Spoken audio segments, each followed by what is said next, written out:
Welcome, curious minds, to another deep dive. Mm. Today, I want you to imagine a martial art, one that's really far more than just flashy kicks or, competitive sparring. Picture a discipline that deliberately chose a different path, one focused inward on personal growth. Exactly. We're about to take a deep dive into Moo Duk Kwan. It's a truly distinct Korean martial art.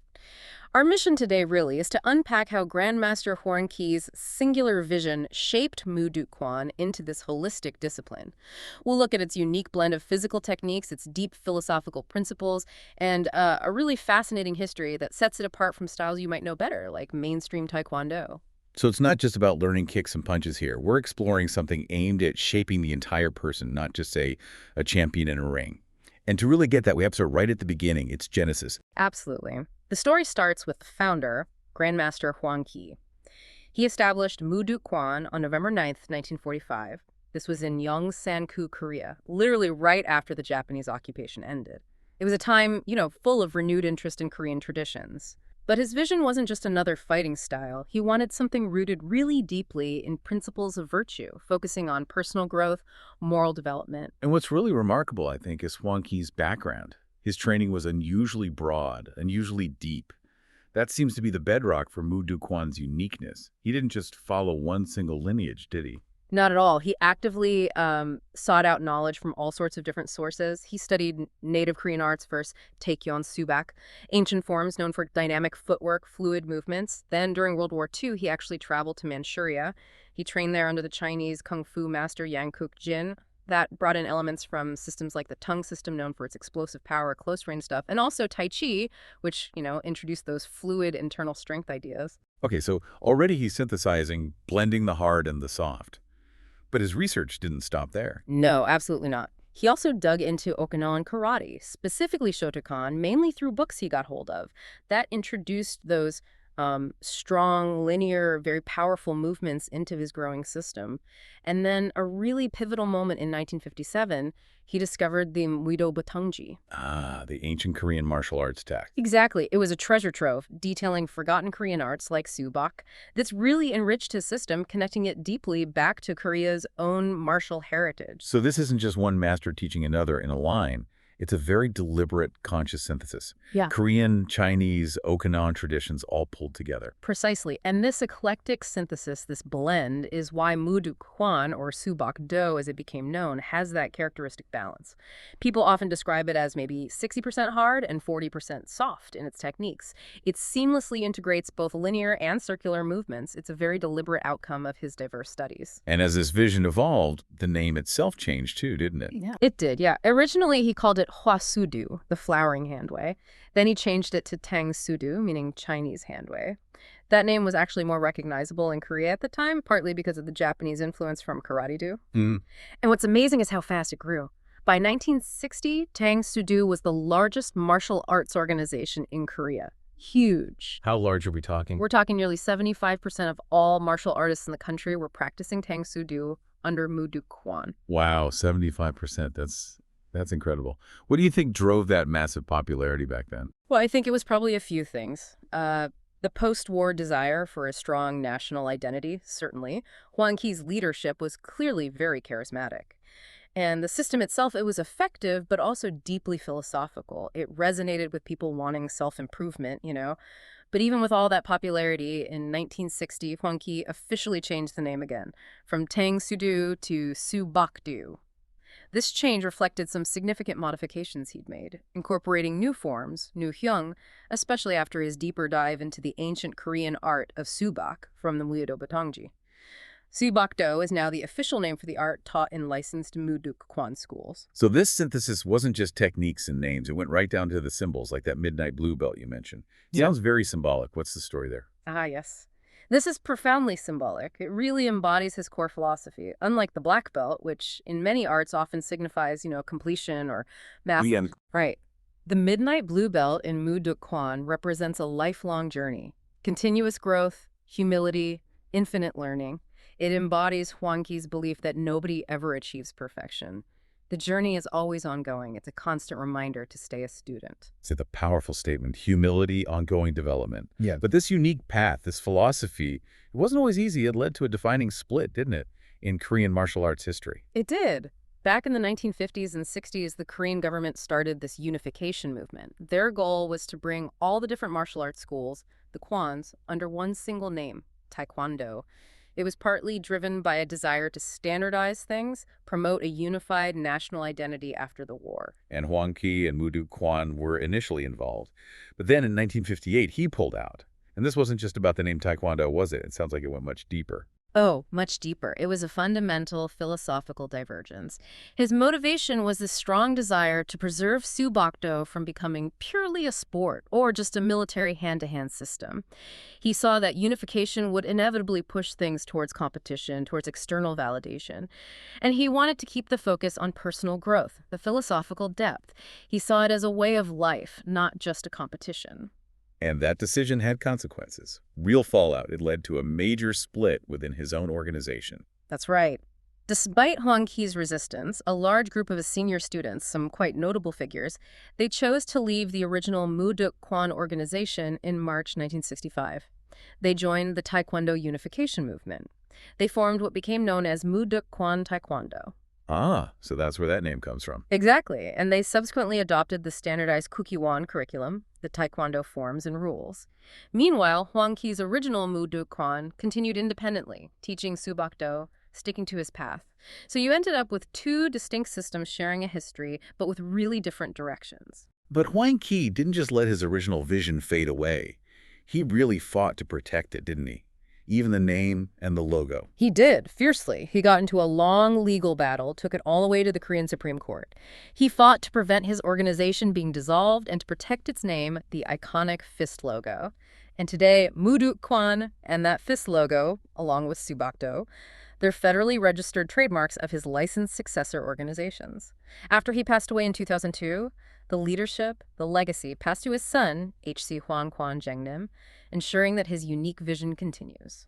So for you listening, here's the fascinating paradox, maybe. Hwang Kee's resistance, his refusal to let it become just a sport or military tool, ironically cemented Moo Duk Kwan's unique identity.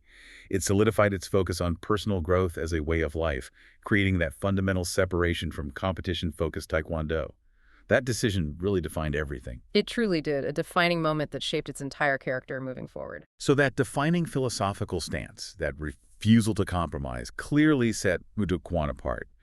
But how did that deep commitment to being a way of life actually translate into the physical techniques? Did it change how things were done on the mat? Oh, absolutely. The philosophy deeply informs the physical art. So Bokda has several distinct technical characteristics. You see strong, deep stances, quite similar actually to Shotokan karate. They provide a really powerful base, but a defining feature is the active use of the hip huri. Huri! Yes, and this isn't just swiveling your body. It's about harnessing your core power, almost like winding up a spring, generating force through your entire kinetic chain. This deep hip work is vital. It harmonizes the body, enhances coordination, balance, speed, and just raw force. So it's integrated body mechanics, not just arm strength or leg strength, which Yeah. leads back to that 60% hard, 40% soft balance you mentioned. Precisely.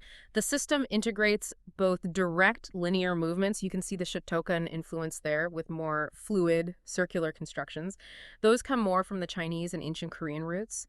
This fusion gives Moo Duk Kwan a really versatile, dynamic movement palette. It sets it apart from styles that might be more one-sided.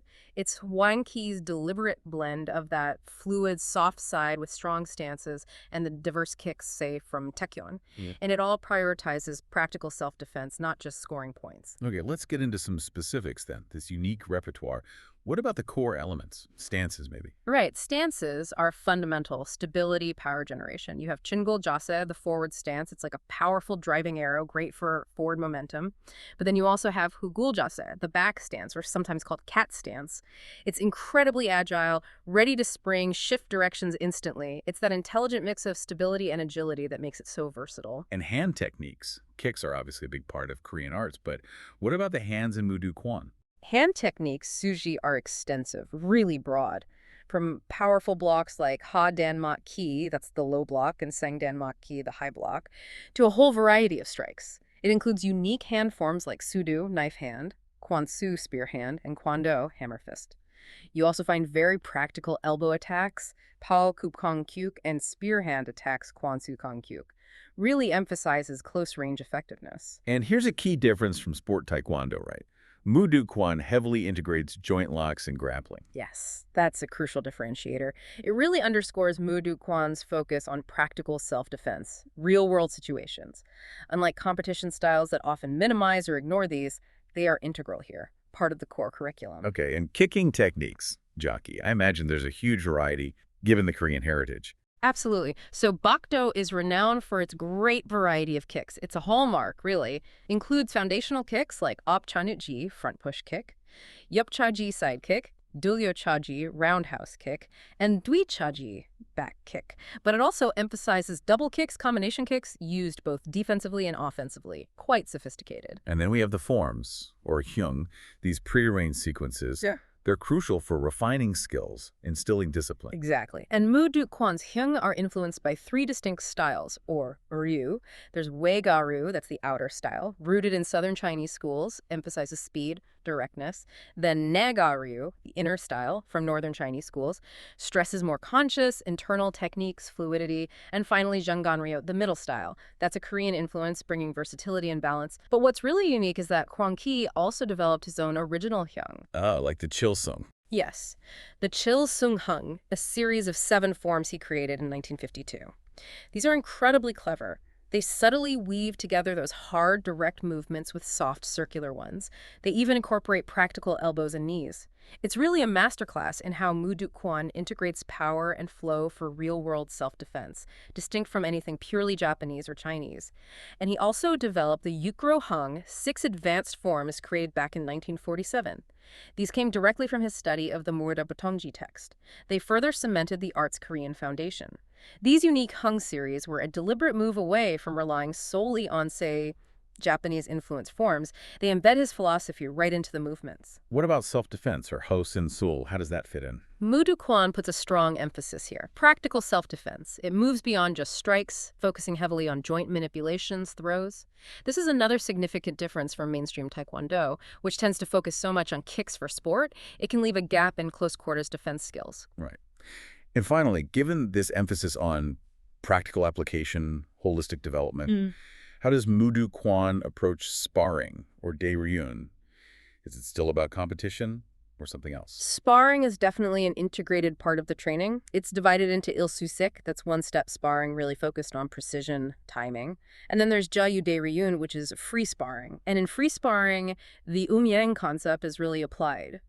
Yang, like yin-yang. Exactly. The same fundamental principle from ancient philosophy is the receptive, yielding force. Yang is the active, assertive one. So in sparring, it means skillfully absorbing or blending with your opponent's force, that's the part, before countering with your own precise yang action. It emphasizes harmony, intelligent counter movement, adaptation, not just trying to overpower them with brute strength. It's about flowing with the situation. It's so clear that Moo Duk Kwan is way more than just the physical stuff. It's steeped in this profound philosophical core, which brings us nicely to the principles, the mental development that's so central. Grandmaster Hwang Kee himself always stressed this. The primary aim of training in Moo Duk Kwan isn't just physical skill, it's mental development, shaping what he called the total person. It's about character, fundamentally, not just combat ability. And the backbone of this whole identity seems to be the 5 Moo Do values. Yes. These values, history, tradition, philosophy, discipline and respect and technique, they're interdependent. They reinforce each other. You could maybe imagine a building. History is the foundation, tradition the walls, philosophy the roof, guiding everything, discipline and respect the internal structure holding it together, and technique the skilled craftsmanship. If any one of those pillars is weak, the whole structure suffers. That's why Moo Duk Kwan aims to forge a total person, not just a skilled fighter. They're meant to be lived daily. So, history, yuksa. That's about understanding the past to guide the present and future, honoring the roots. Exactly. Honoring the foundation laid by elders, instructors. Tradition, juntong, is about preserving and passing on the art's essence. That includes things like bowing, respect for the dojang, the training space. Philosophy, julhok, involves the set of ideas guiding your intention towards good. The core concepts, articles of faith that inform every action. And then discipline and respect, kikang jangang. That sounds absolutely foundational for human relations, inside and outside the dojang. It really is. Discipline builds self-control, professional behavior. Respect fosters kindness, empathy. They need to exist together for the full benefit in all interactions. And finally, technique, kiasul, is the physical execution. But it's deepened, strengthened by all the other values. This means, in Moo Duk Kwan, your technical skill is fundamentally tied to your character development. You can't truly master the technique without embodying the philosophy. Beyond these 5 core values, there are also 8 key concepts for mental development. These seem designed to really cultivate that total person, extending well-being beyond the dojang. Absolutely. These are critical for that internal transformation. Let's run through them quickly. Young-ji, courage. Facing difficulties without so, whether that's a tough technique or a challenge in life. Chung Shintang, concentration. Focusing the mind, essential for complex movements and for problem solving generally. Inne, perseverance, the fortitude to keep going despite difficulties, crucial for any long-term growth. Chungjik, honesty, integrity, truthfulness. Not just to others, but being honest with yourself in your training. Kyum-sun, humility. A modest learning attitude, acknowledging there's always more to learn, just like that midnight blue belt signifies.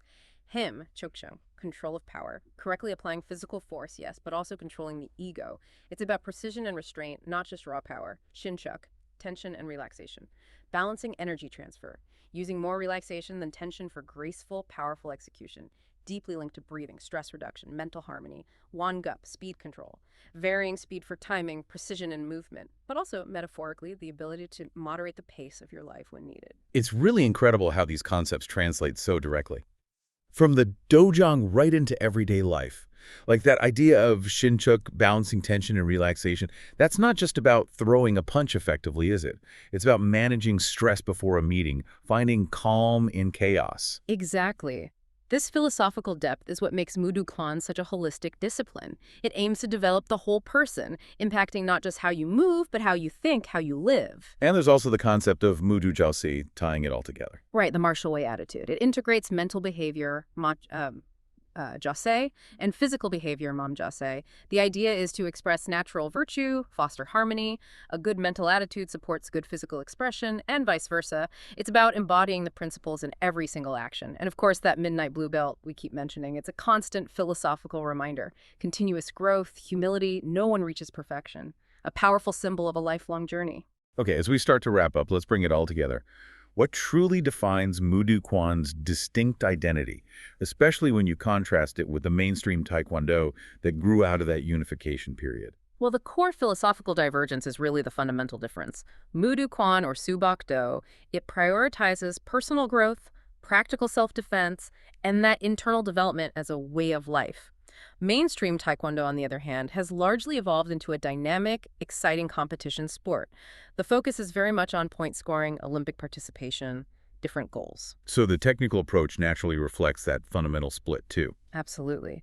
Moo Duk Kwan maintains a much broader technical repertoire. It includes that comprehensive array of hand techniques, joint locks, throws, embodying the 60% hard, 40% soft approach for versatile self-defense. Mainstream Taekwondo, by contrast, primarily focuses on high, fast kicks techniques optimized for sport competition rules. And the forms, the young, are different too, both in what they contain and why they're practiced. Definitely. Moo Duk Kwan uses its traditional hung, including Hwang Kee's unique Chil Sung and Yukro series.